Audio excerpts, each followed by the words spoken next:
I'm Melissa Cobb. Come fly with AOPA. AOPA keeps flying safe, accessible, and fun by protecting your freedom to fly. We are the most trusted one-stop resource for all things related to general aviation. Become an AOPA pilot today. I'm here at EAA Airventure this week. I actually flew myself in for the first time in my Cessna 170, and I am here with over 125 Cessna 170s and aircraft owners who flew in for a very special anniversary celebration reunion. What anniversary are we celebrating? 75th. All right. So we have had a lot of fun here, all camping and parking together, but there's one special airplane that is not here in the vintage aircraft parking area, and that's AOPA Sweepstakes Cessna 170B. It's at the AOPA campus right across from the big brown arch, and we have the brand new avionics and instrument panel on display in the airplane. And you can also find the big reveal of the new paint scheme at our tent as well. Right after Airventure, the airplane is going down to Florida and it's going to go through paint and interior. If you want to learn more about how you can get entered in the sweepstakes, just go to aopa.org/sweeps. Well, there's another aircraft at Airventure that is getting a lot of attention, probably the most talked about aircraft on Boeing Plaza, and that's NASA's Super Guppy. I got a chance to see it come flying in right from my 170, and it is massive. Well, AOPA social media marketer Kayla Hunt had the lucky opportunity to be able to go in and take a tour.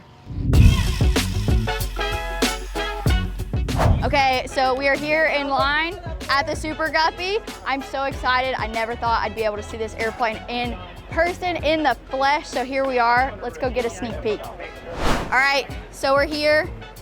This thing is absolutely massive.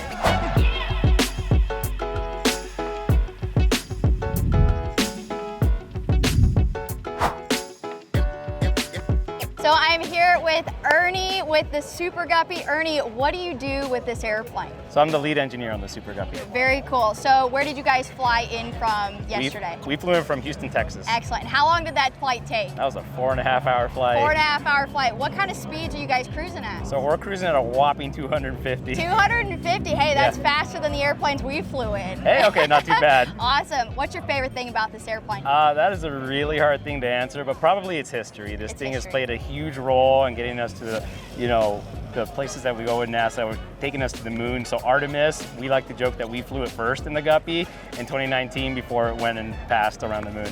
At its widest, it's 25 feet tall, and then it's about 111 feet long. We can carry up to 50,000 pounds. I think the heaviest payload was the CSM at 48,000 pounds.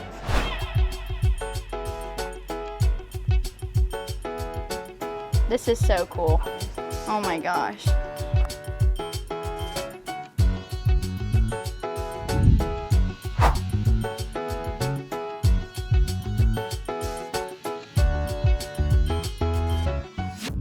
What an awesome tour. I'm glad you had that opportunity.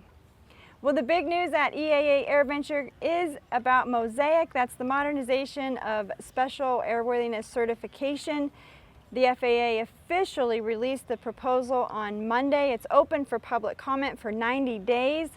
AOPA Editor-at-Large Dave Hirschman takes us around the show to show us what kind of aircraft and avionics and other aspects could fall under light sport aircraft rules whenever Mosaic goes through. This airplane, the Tarragon, made in Latvia, is an example of the high-performance, lightweight airplanes that the Europeans have developed. It's a 600-kilogram airplane, but you'll notice it's got retractable landing gear and a constant speed prop that give it a top speed of about 200 knots. Advanced Avionics is an Oregon company that makes the panel in this RV-10. Under the new Mosaic rules, this type of non-certified, non-TSO, non-FAA approved panels that have incredible capability and great safety benefits would be available to Mosaic airplanes at a far lower price than certified avionics. Thanks, Dave. I'm so excited for all that Mosaic is going to hold for pilots and aircraft owners. AOPA President Mark Baker released some exciting news. So AOPA is turning 85 next year, and to celebrate that important anniversary, we're going to be hosting a GA flyover over Washington, D.C. Mark is actually going to lead that in his beautiful Beechcraft Staggerwing. It's a long story to tell, but we're going to do it in a couple of hours. It'll be led by these airplanes from the 1930s, late 1930s, when AOPA started, 1939. And this Staggerwing, maybe probably a Spartan, maybe a Howard DGA. And as we move forward, it'll go all the way through the very newest Cirruses at the very end of this. But there's so many things to celebrate about the evolution of general aviation in this country. We're darn proud of it. Well, that's going to be a lot of fun. Hey, you might want to go ahead and make plans to be on the National Mall for this awesome event. Well, AOPA and the FAA are teaming up for a 3-part video series on protecting your pilot certificate. They have just released the first one. You can get it on the FAA's YouTube channel. And it's about cost sharing, and so it covers all the nuances of sharing expenses when you're flying other passengers. In industry news, Garmin has released an update of its PlaneSync, and that's an aircraft management system. The news is that it's now available for retrofit installations. So it's a wireless system that automatically updates avionics databases via Wi-Fi or LTE. It logs flight and engine data and lets you actually check the fuel level in your aircraft remotely through the Garmin Pilot app. The installations start at just under $4,000, and you're going to need your own wireless subscription. Airventure gives aircraft manufacturers the opportunity to show off new airplanes, and Tecnam is here showing off their P-Mentor. That is a new 2-seat trainer. So the P-Mentor is designed to take flight students through private, commercial, and instrument training in a single economical aircraft. Textron is showing off its turboprop. That's the Beechcraft Denali. So this is the public debut of the Denali, and in the past, Textron brought cabin mock-ups to the show, but the actual one is here right on the grounds. The Denali is a single-engine turboprop powered by a new GE Aviation Catalyst engine. Diamond Aircraft has received FAA certification for the Diamond DA50RG, and it also announced a first U.S. aircraft delivery here at the show. And in other news, the engine that is powering at a Continental CD300 has also received FAA validation. You can find more about these stories on our website and on our YouTube channel. We'll drop the links to all these in the description below. And speaking of our YouTube channel, we have some highlights coming up, and you can get the full videos. Just go to youtube.com/@flywithaopa. Well, if you've ever wondered what it's like to be part of the aircraft judging that goes on at AirVenture, you know, getting the coveted grand prize or a Lindy, we followed 2 judges around as they inspected a beautiful Cessna 195. We really enjoy originality. And you don't see that as often, and it hasn't been done very often with the 195. So this is very important for us to put it back the way we really enjoy it and be able to share it with everybody, and seeing people light up when they realize this is what they remember back in the day when they were new. That's fantastic to see, and it's really fun to bring it up here and get judged. And a lot of the judges really appreciate that as well, because originality is what the goal is.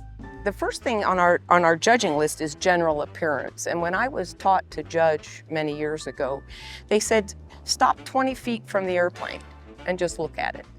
How does it look 20 feet away? And obviously it looks great. I mean, it's beautiful, it's shiny.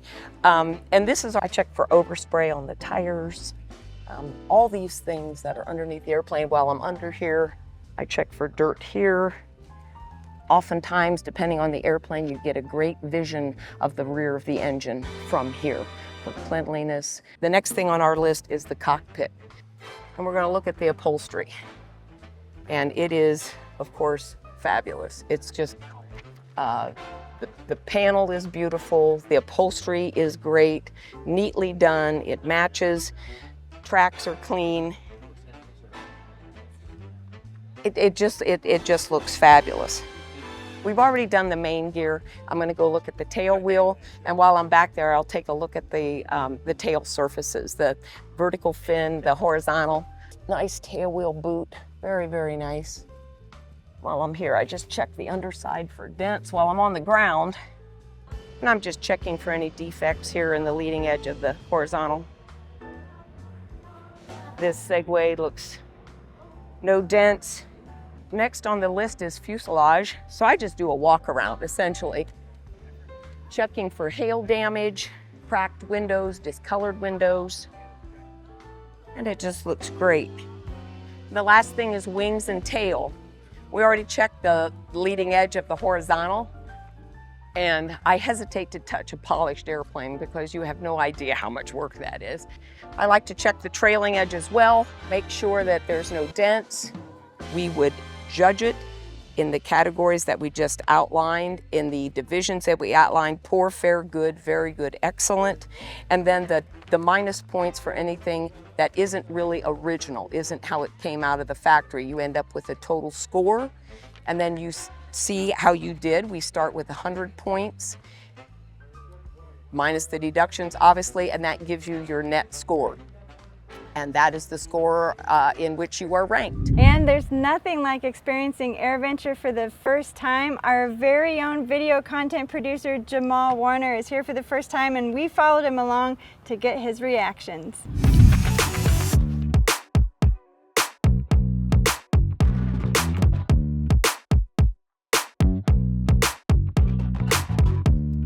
Check, check, check, check.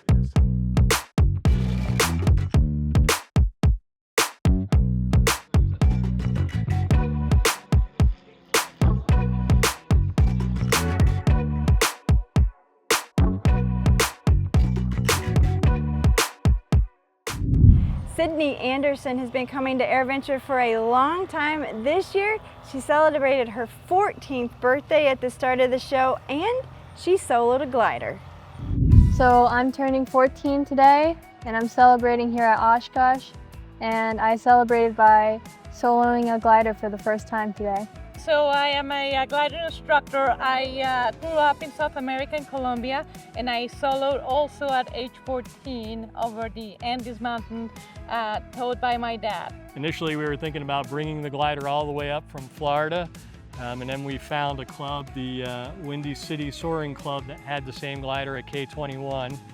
A little scary at first, but it was fun. I did 2 takeoffs and landings that were with my dad, and then I also did 2 takeoffs and landings that were solo, and I was flying an ASK 21.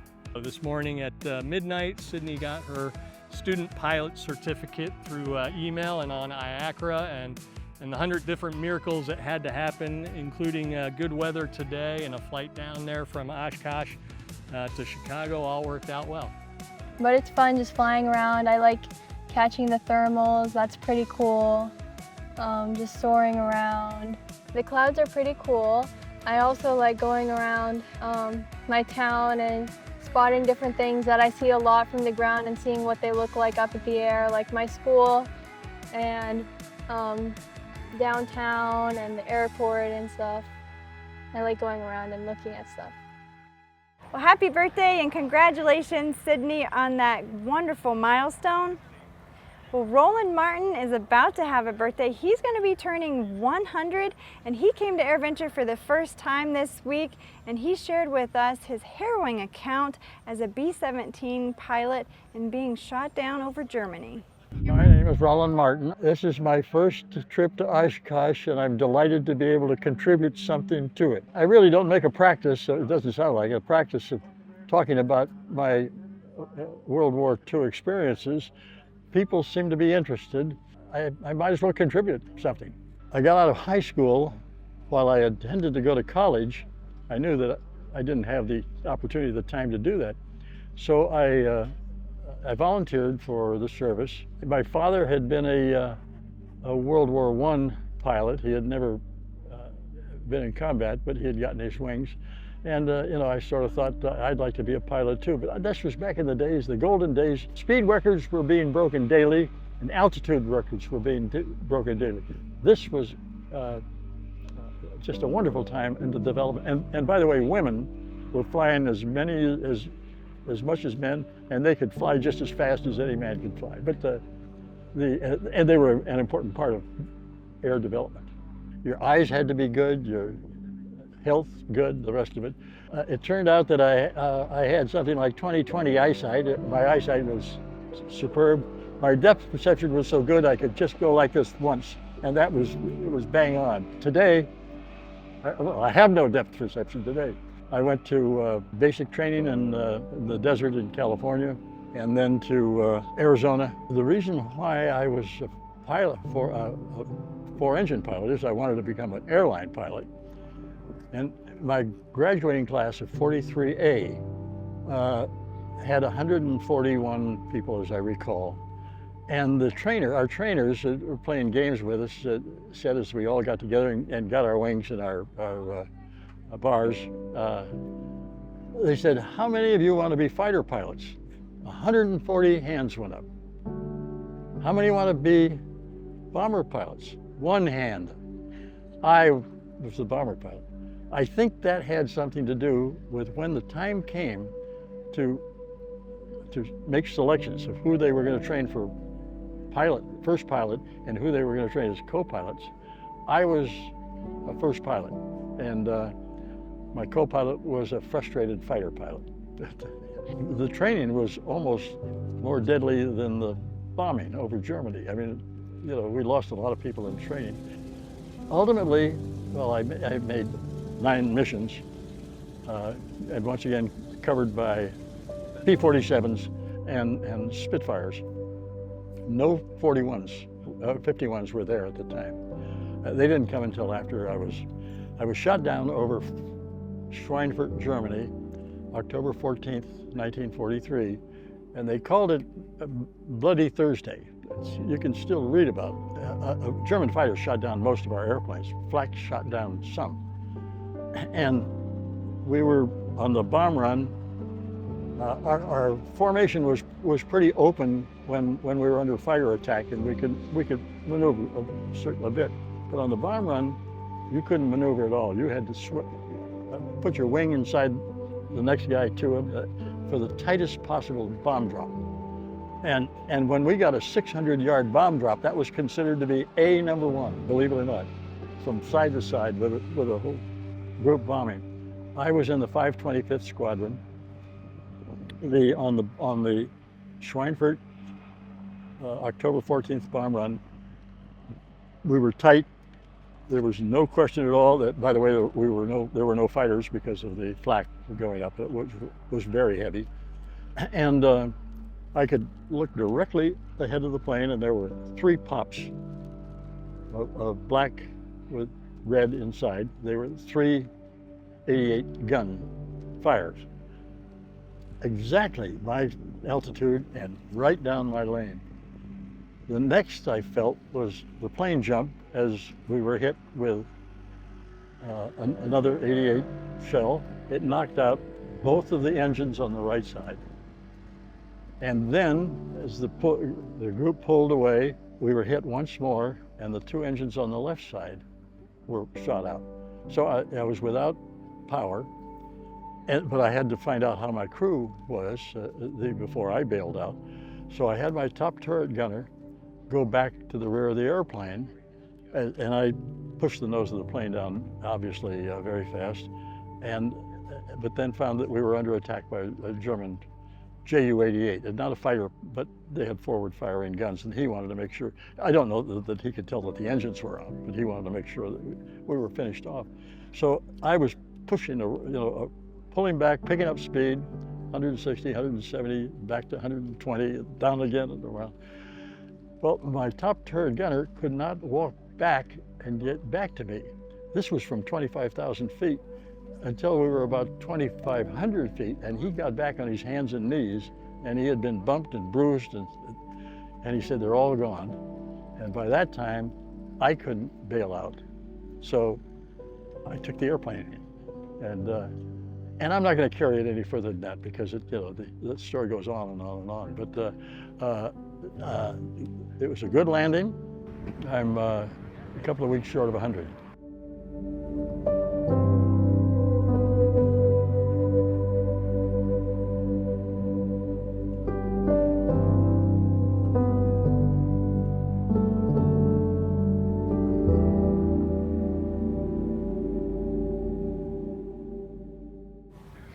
What a powerful story, Roland. Thank you for your service and for all you did to help protect our freedoms here in the United States. Well, I hope you enjoyed this episode of Fly with AOPA, and hey, I got to enjoy meeting so many of you here at the show grounds. Be sure to like and subscribe to stay up to date on all our latest videos, and check us out on Instagram and TikTok at Fly with AOPA. This week we leave you with some footage of the amazing night air show at AirVenture. That is always a crowd pleaser. And be sure to send in your favorite flying videos at the link in the description. You might just see them on an upcoming show. And as always, if you're not already an AOPA pilot, we'd love for you to join us. Just click the link at the end of the video to learn more about our trial membership. We'll see you next week.